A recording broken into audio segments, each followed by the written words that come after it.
Jean-Pierre Vacher, bonjour. Bonjour Gérard. Vous avez été pendant plus de 15 ans l'âme de TLM, celui qui a sauvé la chaîne lyonnaise en trouvant des investisseurs grâce à vos relations dans le monde politique, économique, politique aussi, mais surtout économique.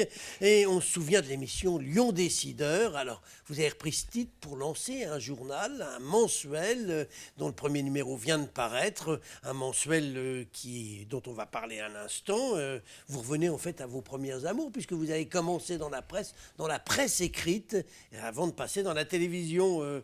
Pourquoi avoir choisi ce titre Lyon Décideur? C'est parce que pendant des années, vous avez caressé dans le sens du poil les patrons lyonnais et qui vous en sont reconnaissants? Caresser dans le sens du poil, je ne sais pas. On a essayé de faire notre métier le plus correctement possible. On a cherché véritablement un nom. Et puis, en cherchant leader à Lyon, Lyon entrepreneur, et puis on s'est dit finalement, il y a aussi Lyon Décideur, qui est une marque effectivement qui parle un peu à certaines personnes. Et donc, on a retenu ce nom qui, effectivement, est issu d'une émission que j'ai présentée pendant une quinzaine d'années. Voilà, alors dites-moi, au moment où la presse écrite est en crise en France, à Lyon, comment ça se fait que vous vous lancez dans la presse écrite Eh ben, c'est l'histoire d'une rencontre aussi avec François Sapie, hein, puisque... C'est une vieille rencontre, parce que Oui, si oui, je voilà. me souviens bien, vous étiez son patron il y a Voilà. 20 ans à Lyon-Figaro. 25 ans même. 25 ans. François a commencé en 1994 et on a travaillé ensemble pendant 6 ans. Et puis moi je suis parti à TLM, lui il est parti acteur d'économie et puis à Tribune de Lyon. On ne s'est jamais perdu de vue. Et c'est vrai que quand on s'est retrouvé fin août à discuter, et il fait ce constat, il me dit mais il n'y a plus de magazine économique véritablement aujourd'hui à Lyon. Et donc j'ai rebondi en lui disant mais... Si tu as envie de faire quelque chose, je suis prêt, je suis disponible. Et effectivement, on pense qu'il y a un manque aujourd'hui à Lyon sur ce créneau des décideurs qui englobent bien sûr les entrepreneurs de toute taille, les artisans, les commerçants, ceux qui ont le pouvoir de décider aussi dans le domaine politique, dans le domaine culturel, sportif. Et sur ce créneau, c'est plus de 120 000 personnes à l'échelle de la métropole. On pense qu'il y a quelque chose à faire. Et il y a aussi un savoir-faire du groupe Tribune de Lyon, à Rosebud, qui depuis 13 ans s'est développé. Aujourd'hui est fort de 4 titres. Lyon Décideur sera le 5e. Donc avec ce savoir-faire du groupe Rosebud, de François Sapie et de toute son équipe, Stéphanie Logier et les autres salariés avec qui il avait repris le groupe à la barre du tribunal de commerce, on s'appuie sur ce savoir-faire. Il faut savoir que Tribune de Lyon a décroché quand même 4 années de suite l'étoile d'or de la meilleure croissance de la presse, tout titre confondu en France, donc avec ce savoir-faire. Et puis parce qu'il y a un vrai potentiel économique très important ici à Lyon, on pense qu'il y a de quoi vivre et faire vivre un titre. Alors, est-ce que la disparition du mensuel Acteur de l'économie est un point positif pour vous? Au contraire, ça montre que faire un journal économique, c'est pas si facile que ça dans la ville. On ne se réjouit jamais de la disparition d'un titre. Sauf quand on veut piquer son marché. Non. Alors, de toute façon, je dirais acteur d'économie, donc en rejoignant la tribune nationale et en créant Auvergne, la tribune Auvergne-Rhône-Alpes avait fait le choix d'arrêter le papier. Nous, au contraire, on fait le choix et le pari qu'il faut avoir des médias qui soient 360 degrés, comme on dit, à la fois papier, print et digital, site internet, vidéo. Et c'est cet ensemble qui fait qu'on aura un média complet et qui pourra marcher. Vous vous adressez aux décideurs, au monde économique. Il y a un marché réel?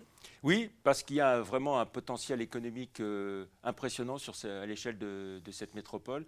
On a tout type d'entreprises, vraiment la plus petite entreprise aux grands groupes, aux PME, ce qu'on appelle les entreprises de taille intermédiaire. Il y a un potentiel énorme. Et donc, en plus, il se trouve que les décideurs, les entrepreneurs sont de gros consommateurs de presse. Alors, certains papier, certains plus digital. Mais donc, il y a un vrai potentiel, oui. Alors, Jean-Pierre Vacher, on connaît votre bienveillance naturelle, c'est un peu votre marque de famille. Fabrique, quand on lit votre magazine, on a l'impression que tout le monde économique est gentil, c'est un monde de bisounours, ils sont tous beaux, tous gentils. Vous voulez prendre le contre-pied de Feu, acteur de l'économie, qui s'était, lui, distingué par des portraits au vitriol des chefs d'entreprise locaux. Non, enfin, il n'y a pas de contre-pied à prendre. Notre pari, c'est de s'intéresser donc aux décideurs, de parler des entreprises, de parler d'économie à travers le prisme des hommes et des femmes. Donc ça, c'est effectivement notre marque de fabrique. Après, on est là pour faire notre métier de journaliste, pour décrypter, pour comprendre ce qui se passe. Donc, je le dis dans l'édito, hein, sans a priori, sans parti pris, sans autocensure. Je pense qu'on essaie d'expliquer ce qui s'est passé à M Lyon avec le départ de Tawich Tiwi. On explique bien les deux thèses en présence, voilà, avec ce titre qu'on a fait, hein, Tawich Tiwi, insoumis ou erreur de casting. Donc on ne dit pas forcément que tout est beau, tout est parfait. On essaye d'analyser, de décrypter ce qui se passe dans cette métropole, ce qui marche bien et ce qui marche moins bien aussi. Dites-moi une chose, c'est quoi vos objectifs en termes de vente? Alors, le premier numéro, il est tiré à 10 000 exemplaires, voilà, pour être largement diffusé en kiosque depuis vendredi 31 janvier. Et puis, l'objectif, on va se caler un peu sur les numéros suivants. Je pense que si on arrive à 5-6 000 exemplaires, ça sera une belle réussite. Ce sera une belle réussite. Oui, parce que ça sera un des journaux, un des magazines qui comptera dans la ville et dans l'agglomération. Sur 68 pages, j'ai regardé, vous avez quand même 17 pages de pub. C'est vous qui êtes allé chercher? Vous êtes chef de pub dans ce journal? Non, il y a une responsable du développement commercial là, qui est chemin. Quand on vous connaît, on imagine que vous avez quand même ce créneau des relations qui font que ça facilite les choses. Voilà, mais je n'hésite pas, oui, effectivement, à me mobiliser parce que c'est ce qui permet de faire vivre le titre. Voilà, donc on y est allé aussi avec François Sapie, voilà, chercher des annonceurs et puis...